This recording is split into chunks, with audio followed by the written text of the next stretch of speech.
والسلام عليك دائما يا رسول الله عليك السلام يا رسول الله. دماغ آپ لوگ حاضر ہے نا؟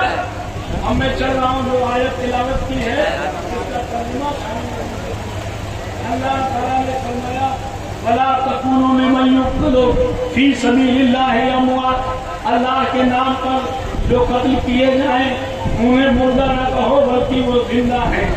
جناب علی اللہ کے نام پر قتل کیے جائیں انہیں مردہ نہ کہو بلکہ وہ جلدی بولو جلدی بولو. تقریر بھی سنتے رہو. یہ لوگ جھولی لیے جا رہے ہیں امام حسین کے نام پر ان کے جھولی میں کچھ ڈالتے رہو تاکہ قیامت کے دن یہ کہہ سکو پروردگار جتنا مجھ سے ہو سکا میں نے اتنا کیا. اے بارے الہ تو اپنی قدرت کے مطابق مجھے قبول فرما لے. سمجھ گیا؟ ذرا غور کیجیے. سرکار دو عالم صلی اللہ تعالیٰ علیہ وسلم کے صحابی جنگ احد میں شہید ہوتے ہیں. پردہ نور میں اللہ آتا ہے صحابہ سے پوچھتا ہے بولو تمہاری کیا تمنا ہے؟ تو وہ کہتے ہیں میں پھر زندہ کیا جاؤں پھر قتل کیا جاؤں. اللہ نے کہا اس کے علاوہ مانو. کہا خبردار تو ہی مل گیا ہے. اب مجھے پوچھنا چاہیے ہاں اتنا ضرور ہے میری خبر میرے سرکار کو کہلا دے کہ میں مرا نہیں ہوں بلکہ میں زندہ ہوں. میں مرا نہیں ہوں بلکہ مجھے پروردگار کا دیدار ہو رہا ہے. میں مرا نہیں ہوں بلکہ مجھے روزی مل رہی ہے. یہ خبر کہلوا دے. تو اللہ تعالیٰ نے شہدائے احد کے کہنے پر جناب علی یہ آیت بھیجی کہ اللہ کے نام پہ جو قتل کیے جائیں انہیں مردہ نہ کہو بلکہ وہ زندہ ہیں. انہیں اور چوتھے پارے میں ہے انہیں مردہ سوچو بھی نہیں وہ زندہ ہیں انہیں روزی دیا جاتا ہے. وَلَٰكِن لَا تَشْعُرُونَ. تمہیں شعور نہیں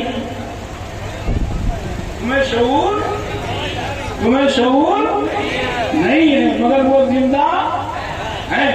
تمہیں شعور نہیں ہے مگر وہ زندہ ہیں. یہ اللہ نے کہا ہے. حضور اکرم سرور کائنات صلی اللہ تعالیٰ علیہ وسلم کے صحابہ ہے. جنگ بدر کے جنگ احد کے ہو جانے کے بعد حضور 70 لوگ شہید ہوئے ہیں. سرکار کتنی قبریں کھودی جائیں پتھریلی زمین ہے. سرکار نے کہا چند قبریں کھود لو ایک ایک قبر میں 3-3 4-4 2-2 3-3 لاشیں رکھ دو. مرتبے کے اعتبار سے قبریں کھودی گئی. پھر صحابہ نے کہا کسی کے پاس کچھ کپڑا نہیں ہے کسی کے پاس کفن نہیں ہے. حضور کس میں کفن ہے حضور کس میں کفنایا جائے؟ جواب دیا کہ ایسا ہے جن کے پاس جو چادر ہے ان کو اسی چادر میں کفنا دیا جائے. ان کو اسی چادر میں دے دیا کفنا دیا جائے. سب کو سب کے چادر میں لپیٹ کر کے اور دفن کر دیے گئے. عبداللہ کے چادر کی بات آئی تو عبداللہ کی چادر چھوٹی پڑ گئی. سر ڈھکا جاتا ہے تو پیر کھل جاتا ہے پیر ڈھکا جاتا ہے تو سر کھل جاتا ہے.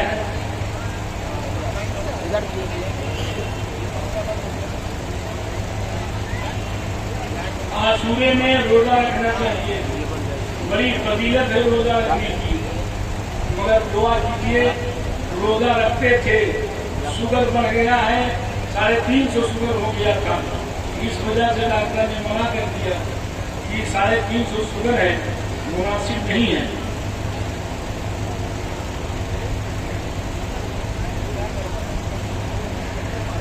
حضرت سرکار دو عالم صلی اللہ تعالیٰ علیہ وآلہ وسلم کے صحابی حضرت عبداللہ کی چادر چھوٹی پڑ گئی. صحابہ نے پوچھا سرکار کیا چادر چھوٹی پڑ گئی ہے؟ کہاں پیر پر گھاس نچوڑ کے رکھ دو اور سر کو چادر سے ڈھک دو. پیر پر گھاس نچوڑ کے رکھ دیا سر کو چادر سے ڈھک دیا دفن کر کے چلے آئے. حضرت جابر عبداللہ کے بیٹے آئے کہنے حضور بہت غریب ہوں میں میرے والد بہت قرضدار ہیں دعا فرما دیں کہ قرضہ کسی طرح سے ادا ہو جائے. سرکار نے ان کے لیے باغ لگا دیا بڑا باغ لگا دیا بہت بڑا باغ لگایا. تھوڑے دن میں وہ باغ 1 سال میں پھلنے لگا اور کھجور اکٹھا کیا